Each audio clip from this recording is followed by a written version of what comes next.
Okay, today what we're going to be doing is adding a printer to your system, and here we're in Mac OS 10.6, and that's the target discussion here is Mac OS 10.6.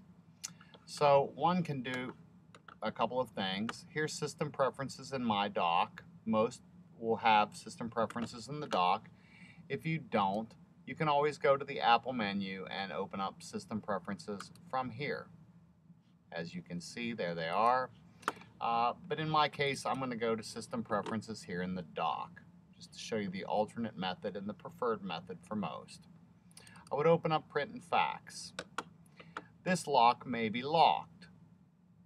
If it is locked, you would need to put in your username and password to unlock it. Mine is already unlocked, so I'm going to add a printer. I'm going to let it go out and search the network fully. In my case, I have networked all-in-ones,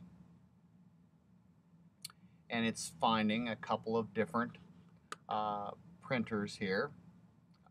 I personally don't have a whole lot of need for the fax feature, so I'm going to concentrate on this, which you're going to see them. This is a Hewlett-Packard printer. It's an OfficeJet J6400 series, and this is the target that I'm after right now. I'm going to say add, and this is a good opportunity to do something like this, which I find useful, especially if you have more than one. And I'm going to say add. And that's connected to one of my other computers, or actually it's on the network, but it's near another computer so that I use, and this is primarily the printer that I use, so I'm just going to call it Don's. That way when others, we can help differentiate them. As we can see, it automatically went out and got the print and scan.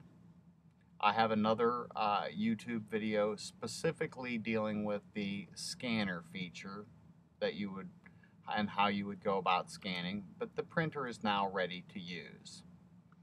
And so without further ado, if you don't happen to see the scan tab on your all-in-one, please do not get the software out of the box and put the disk in. It will break the Mac OS 10.6 built-in scan feature, and you will never accomplish your goals of being able to scan. If you don't happen to see the print and scan tab here after installing your all-in-one, then the thing you want to do is go to a software update, and it will go check for new software. And often you would find that, curiously, you would suddenly have your Canon or an HP update. After you install that and go through the process again, as far as going into the system preferences to scan, using the scan tab in print and fax, you would suddenly find that it's working. For those of you who have all-in-ones and are using the print and scan features on them, please check out my other YouTube video on scanning, and I'll just look here and show details. Wow, look, there's an HP printer software update, and so I'm going to go ahead and install that item. And that's all there is to it, folks. Let this install less than 1 minute. It's doing some new things for me. I'm sure that there's fixes involved. And so I'm going to just let that run so that we can see what this is all about.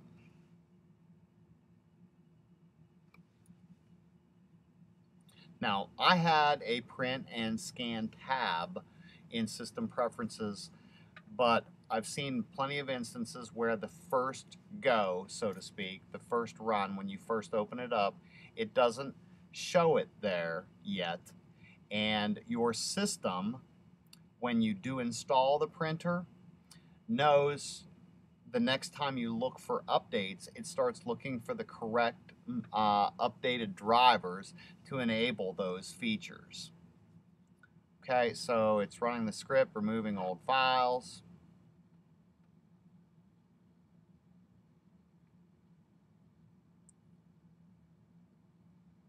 And this would be typical of what you see. Just let it run its course. Moving items into place. There's usually something referencing registering happening after this. And that has to do with the system registry. It's not contacting people and giving them your personal information.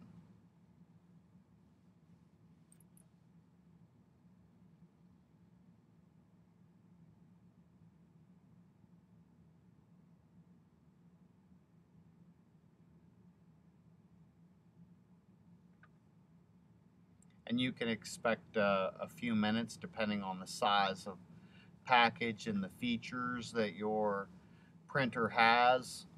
Canon and Hewlett-Packard tend to serve up rather large morsels of for their updates. They're usually substantial updates, and so you can expect, depending on your connection speed, the connection speed that you see me operating on is on Roadrunner, which is a fairly swift service, but if you happen to be on DSL, you can expect it to take just a little bit longer.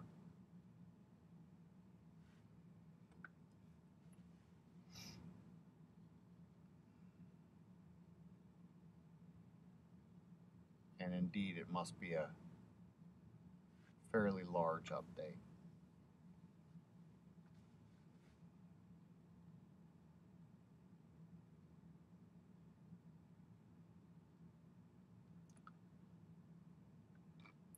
And then once you have this done and you're up and operational, anytime you do the software updates, if there's a new driver for your printer, it will fetch that automatically. And I do recommend keeping that up. But do not ever on Snow Leopard 10.6, any version, and probably from here on out on the Mac OSs, do not, if the printer that you have purchased comes with a software, do not install it. And usually then it goes out and does the checking for new software, the updating of the update, so to speak.